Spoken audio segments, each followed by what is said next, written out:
welcome back to We Talk Talent, our highly popular interview series where we uncover stories, strategies, and solutions driving the future of talent, HR innovations, and leadership. I'm Abhik Roy, Associate Content and Community from ET HRWorld, and it's my pleasure to introduce the guest of our today's episode, Priti Kataria, CHRO from Birlasoft. Hi Preeti, we are so glad to have you here. Welcome to We Talk Talent. Hey, thanks, Abhik. Thanks for having me here, and I look forward to the conversation too. Great. Equally looking forward. And I'll start with my first question. Technology is accelerating and reshaping the workplace entirely. So, 2026 puts HR at very interesting crossroads.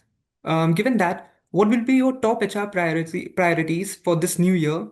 And are there any HR practices you are leaving behind in 2025? I think a very valid question. I think something most of the organizations today, I think, are sitting down and consciously articulating.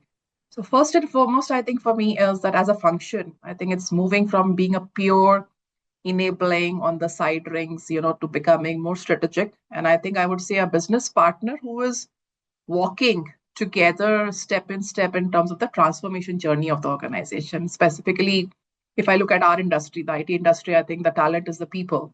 And that's what creates magic, for the customers, for your end customers and for the organization's, ambition of growth. So that's where I think you take center space in terms of articulating what the talent of the future is.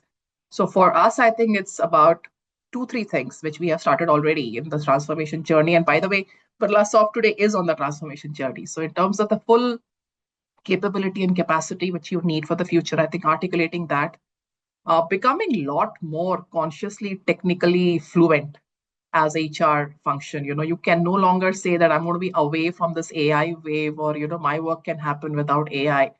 I'm not saying we swing to the extreme, but I think getting your function ready, to be technically savvy and a lot more AI enabled while being a responsible AI, user, but something you got to get into it. And I think the outcome here is all about employee experience. So right from your onboarding to the first interface a potential candidate can have with the organization to their career movement, to their capability building, to their succession planning. I think all of it today, there is a technical intervention or technology or disruption happening through AI, which we have to embrace.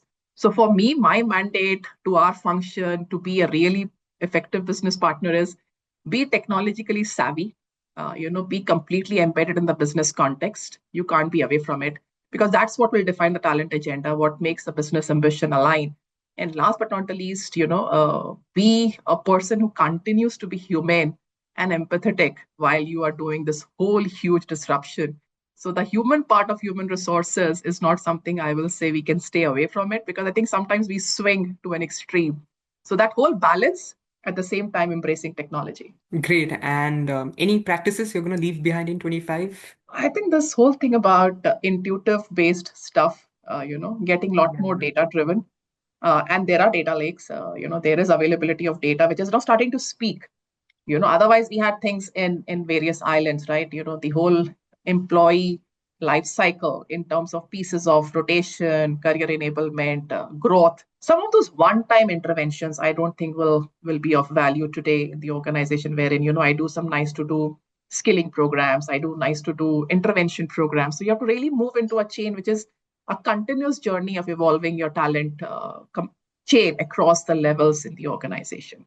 So that's the second piece. Third, I think, is which connect whatever you are doing as a function to the end organization outcome. So it cannot be that it's a seasonal stuff you do as an HR function. It's the, what I say, keeping the lights on. You have to move away from keeping the lights on. I think in this current era of what is it that you are creating outcomes in the organization's ambition, whether it's could be an inorganic growth, how do you make that happen? Or having a differentiator at the end of the day in terms of an employee experience. You were talking about how data lakes are now starting to speak, how we are moving from, intuition to more Yeah. data driven. And that's my next question. AI is right now moving beyond experimentation and now it's starting to speak, it's going to now make the business impact. We are moving to that phase. Building on that, organizations now need enterprise-wide AI fluency to, make sure that all the AI initiatives do make the business, tangible business outcomes. So, on that, what's your approach to building that kind of, depth of readiness, AI readiness across Birlasoft? What are your strategies there? So two pieces to it. One is, that acknowledgement that if you are on a transformation journey, this is one piece of transformation where the entire industry, and I think even industry beyond IT is also, wanting to embrace it. So you can't be away from it and you got to do it at speed. So we've probably done it in three parts today, if you ask me. One is the basic foundation of the organization, that foundational literacy or the basic level of technical fluency. That's a mandate. Second is, you have industry segments to which you give solutions. You have verticals in which you are working, whether it is manufacturing, consumer, retail, oil and gas. And of course, you have the technical horizontal, right? Whether the platforms or the cyber or the infra or the cloud. So, how do you ensure that you marry the domain and the practice in that space in which you're offering? So, that goes to the next level of, capability building, wherein you have, agentic AI academies or Gen AI academies for that domain, for that specific customer, proactively preempting what is the direction and they want to steer their business. So you basically taking on the AI journey of your end customer. So whether I'm doing a business in cards and payment or I'm doing a business in oil and gas, what is their need? And how do I get my talent ready in that specific practitioner space? And last but not the least is also about functional mastery. Because today, all the functions inside the organization are also a use case for the outside customer segment. Telling everybody else that you have AI in HR or in finance or everywhere else. How are you driving it in your organization to first go and then start selling outside? So I think we've also given a mandate to every function today to have an MVP as to where is their disruptive ambition and aspiration. And you define that. Like today, in my own team, everybody, whether it is CNP, shared services, hiring, learning and development, as simple as even ESG, I think we've given them figure out a place where you can do a disruption. And that is where I think we are now starting to inject agentic AI in functions also. It has started as a mandate, let me be honest, because you need to embrace basic awareness. But now what has happened is first we push the people. Now people have got passionate about it. So now they're grappling with it, dabbling with it, figuring out of creating agents here and there. And maybe that's caught on to the others who feel, okay, listen, I need to also catch up speed. And I just see it spreading like a good infection to have and good energy to have in the organization. That's a great roadmap. So, Preeti, you were also mentioning about employee experience in your first response, how that's Yeah. the end goal, to make it more intelligent, more, seamless for the employees. So, Yeah. talent intelligence is, emerging as a key capability there. It's really changing what HR can do for, employees. So, Correct. building on that, how are you leveraging it at Birlasoft? How are you putting it at work at Birlasoft? And, any tangible outcomes you have seen so far, any impact it has made? First is very basic, about predictive talent analytics, right? Which helps me predict that, what are the chances that a person X or a person Y could quit or is in the zone which I need to proactively engage.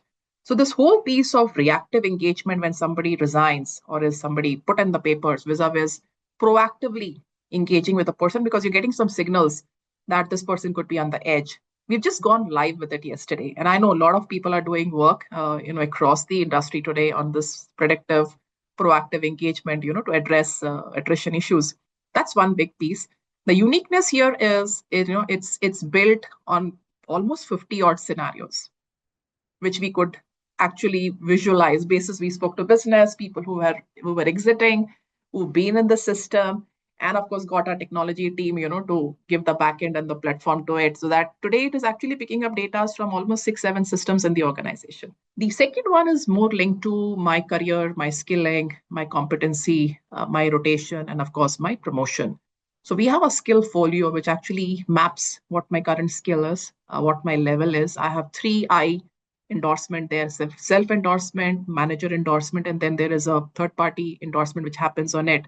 And then it actually goes and speaks to my learning system, maps the resources which I should pick up because maybe my proficiency level is X, I need to be X plus Y or X plus delta X. So it maps those courses. Similarly, it also maps to the open positions in the organization where talent mobility is needed. That okay, fine, Preeti is almost about doing her tenure here. She has this skill, and here is an opportunity coming, and maybe she could be channelized there. That role, if it is the next level, also sets me up as a potential case for promotion. And I think the third one, if you ask me, which is again in a very, very initial stages of maturity, is all about various intelligent agents, which help you navigate the ecosystem in the organization beyond just helping you with a policy query, but actually preempting two more questions and answering them, nudging you, whether you need to apply leave because maybe it's likely to lapse, or how do you really, project yourself in terms of your performance, highlights. I think that's a start we have made. I don't think we're fully there, but the other two pieces I'm pretty proud of. I think as an organization, we've probably embarked on it. And these, I think, are at the end of the day, if I look at some data, if my 48% of my fulfillment at certain and above leadership level has been internal, I think just speaks volumes of having access to information rather than sitting in islands and helping people have very objective conversations than perception driven conversations. So that's succession planning. If that's where we yield end of the day for roles, if I get people inside this ecosystem, it sends two signals to people. One, I can grow in this organization. I don't have to keep buying talent from outside. I'm going to build talent. And third is that, the belief in the organization that I'm 70% ready, go ahead, take a shot at it, and, we'll back you up as, the larger ecosystem. I think is the larger agenda one is trying to drive. That sounds a great start. Thank you for sharing, with us. So, my next question is, clearly, a lot of changes are happening and they all are happening very fast. Amidst all this, organizational resilience and agility is very critical. And resilience depends on a strong talent pipeline, as you said. In IT industry also, talent is the people, and they are the main asset. So, what strategies are you leveraging, to sustain a strong, healthy talent pipeline, both for immediate needs as well as for your long-term talent goals? So I think the idea is to have more and more internal growth, people who are meritorious, people who spend time, and make it more visible for people to apply for opportunities. The entire talent marketplace of being out there, latching onto it, getting evaluated like any other profile, and being ready there and taking up the role. So that is one.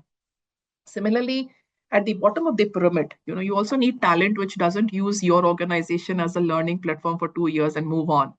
So you want to also lock in talent for a couple of years.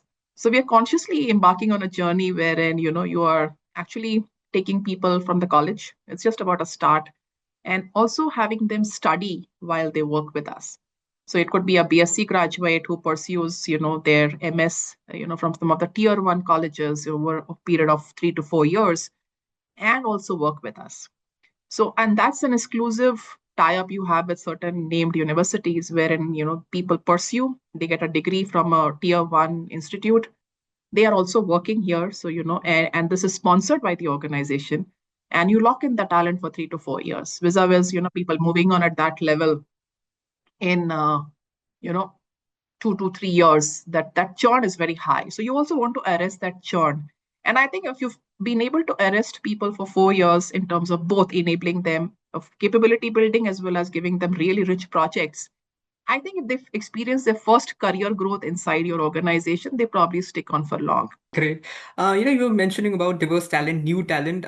What's your take on Gen Zs? Like now that they are a bit old now in the workforce, how do you Not see really old, actually. I have one at home myself it? who keeps a check on me in terms of how I conduct myself. So I think that's a bunch.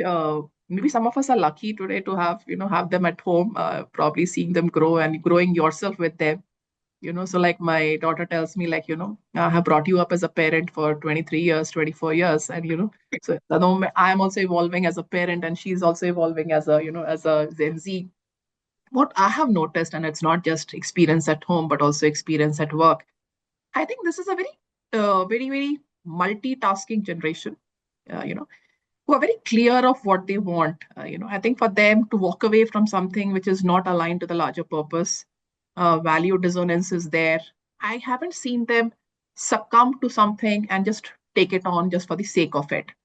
But when they get into something, I have also seen them deliver with amazing passion and ownership. So we may be thinking, they are having a mobile in the hand, a laptop in the front, and a headphone also on. But trust me, I have seen them, a lot more agile, a lot more adaptable, and a lot more, what should I say, inclusive generation. I think they've also kept check on us, not getting carried away by our unconscious biases. At least I have experienced that at home. And because of that experience at home, I'm a lot more conscious when I interact with people at work. Wonderful, wonderful. Thank you so much, Preeti. You know, all this conversation leads to a conclusion that, workforce priorities are evolving, a lot is changing, and, what Yeah, employees prioritize or they look forward to at their workplace is changing. So definitely, the definition of culture is also changing as a result. correct. In your experience, what will be the new tenets of this, new organizational culture, and, how are you planning to, bring that vision to reality at Birlasoft? Very good question. I think I'm also on a journey of my own culturization as well as, working with the leaders. It's been good 10 plus months now. What I've realized is some basic values always help, irrespective of whichever, stage of the organization or life you are. I think people will always have admiration for an organization or an employer who is authentic. In the changing ways of working, flexibility is a given, and with that flexibility, I think what I keep telling managers and myself and everybody else is a lot more trusting as an organization. So are you an enabling organization? Are you a trusting organization? Are you being empathetic? Are you technically savvy? At the same time, coming out very consciously from the old ways of working, which COVID-19 has broken a lot of myths, right? And still be on that journey that, okay, fine, I can also learn from the other person who is multiple levels below me. So for me, authenticity, psychological safety, I think mental well being are things we are needing to get these conversations on the tables. Those habits, those practices, those day to day gestures all define culture. And for people even here or in any organization, they are not experiencing a Preeti per se. They are experiencing HR of Birlasoft through Preeti. So, you are just a person who's a custodian of the culture, right? So, what you exhibit, what you say no to it, what you pick up a cause and fight for from an organization perspective, from an employee advocacy perspective, I think sets the nuances for the culture. And then it has to be repetitive. People have to experience it not because I do it, but because anybody they bump into in the HR function conducts themselves in a similar way as far as that employee is concerned. Then it becomes the HR ways of working or the Birlasoft culture or the XY organization culture. So I think the other big piece I'm realizing now at across levels as a culture will be how learnability as a tenet is being inducted or embedded into the organization because there is so much of disruption happening that is it very intrinsic to you in your way-to-day working that listen, this was relevant yesterday, not relevant today, and we have to let go. So the question you asked, what are things you're letting go? I think that whole speed of embracing and letting go is also going to be very important. Yeah. Thank you, Preeti. I think this has been a very rich conversation for me. Thank you so much for taking out the time and joining Not us at all. on great, joining us on We Talk Talent. And I'm sure the HR community is going to lean on all the insights that you just shared for the entire year. It's totally a great conversation. Thank you for that. Thank you for joining us.